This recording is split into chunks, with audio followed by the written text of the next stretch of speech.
Everyone, Gabriel Plans, welcome to Marie Selby Botanical Gardens, downtown Sarasota campus, and let's go ahead and get started. Let's go see the garden.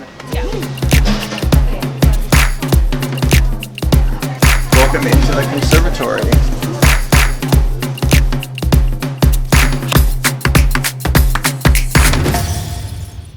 The Syndapsis Pictus Exotica going all over the place.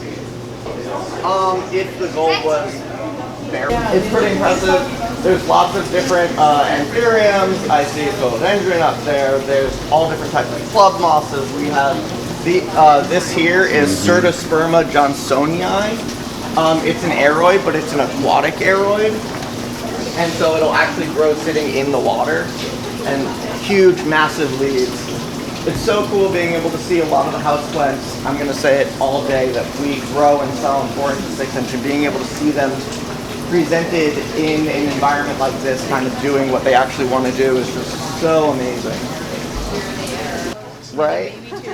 Like all of these things, Pilea Moon Valley down here, taking over. It looks so nice.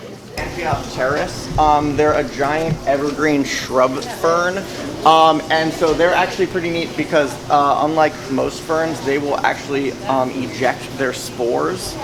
They don't really understand the mechanism of how it works, but basically when they're ready, they'll shoot the spores everywhere. They're known as mule's foot fern because you can see how they kind of grow from this direct rhizome that looks like a mule's foot down here.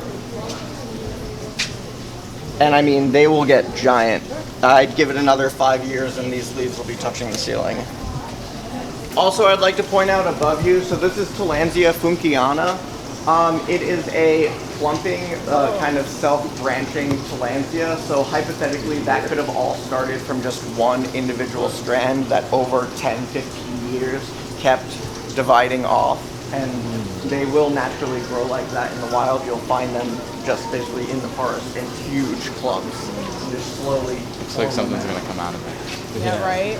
Plants, myrmecophytes, and plants being myrmecophytes have naturally symbiotic relationship with ants in the wild.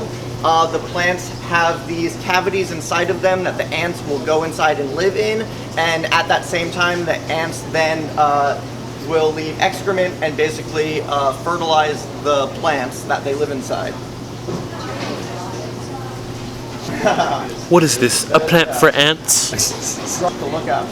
I want to say this is the Terrafolium. Look, you can even see here the infructescence. So it was an inflorescence, it got pollinated, and now all of these berries are forming. And so in these berries, if you were to take them and pop them open, there would be seeds inside that could be harvested and further the next generation. Naturally in the wild, what would happen is once the berries are ripe, because these are anthuriums are up, in the canopy, the seeds would fall down onto a lower branch, and basically wherever they land, the seeds would then slowly decompose, or the berries would decompose, the seeds would germinate, and then the anthuriums would start growing their new life just basically a branch below. It's possible that predators way back when palms first developed used to eat palms, and so they developed these mechanisms, but those predators are no longer around, so now we get to just enjoy the crazy looking nature of some of these palms. Or get stabbed by them. Right, exactly. I would also, very near and dear to my heart, so this is Bulbophyllum phalaenopsis. It's an orchid. It is one of the 2 largest Bulbophyllum orchids. Most Bulbophyllum are really, really small.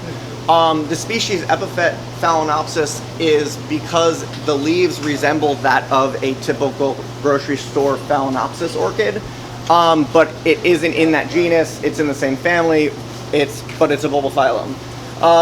It is not in bloom, but most Bulbophyllum, when they bloom, smell horrible, absolutely horrible, because they're pollinated by flies usually. And so this Bulbophyllum phalaenopsis, if it was in bloom, this entire area would smell like carrion, like rotten meat. It's atrocious. It's horrible. So it is really cool. I mean, this plant's probably 20 years old to get to this size. Usually it'll only put out 1 or 2 leaves a year, so that kind of puts it into perspective. And those smaller ones they'll just get bigger like the rest of them? No, this one, this is a different anthurium. This is anthurium, yeah. Most likely Vitarifolium. And we have all different anthuriums and everything up here. Oh yeah, this is good call. So this is Cacao, Theobroma. So you do have cacao pods up there. So they will ripen and turn either yellow or orange. There's two different color varieties. Look at that. One is open. This has to be a model, right? Yeah. It's like there's no way it wouldn't fly. And so basically you would take the cacao seeds out and then you roast them and then go through the whole process of creating chocolate. But so this is the tree that chocolate comes from. Wait, what's the origin? Well, I wanted to point this out. This is Epipremnum amplissimum. This is a plant I've been working with Shane on that we are getting into production. Nice. Really, really pretty. I mean, so silvery plant, and it's really cool because this is a naturally occurring species. It's not a cultivar, so it is again another like amazing feat of nature that Mother Nature created a plant this beautiful naturally, and it, you know, no man-made breeding was involved in this color. Wow. A really silver coloration on a leaf is known as glaucous, is the botanical term for like a silver blue. So that's how you would describe this leaf, is glaucous. Beautiful. It's not blooming right now, but above us is Strongylodon macrobotris, which is a jade vine. And so when they bloom, they'll hang down really long pendulous. They're naturally in the wild pollinated by hummingbirds, so they hang in a way that the hummingbirds can fly right up to them. And they're one of the few plants that is like the most striking blue. Really, really pretty. We do have one of these in the greenhouse growing up into the rafters. So.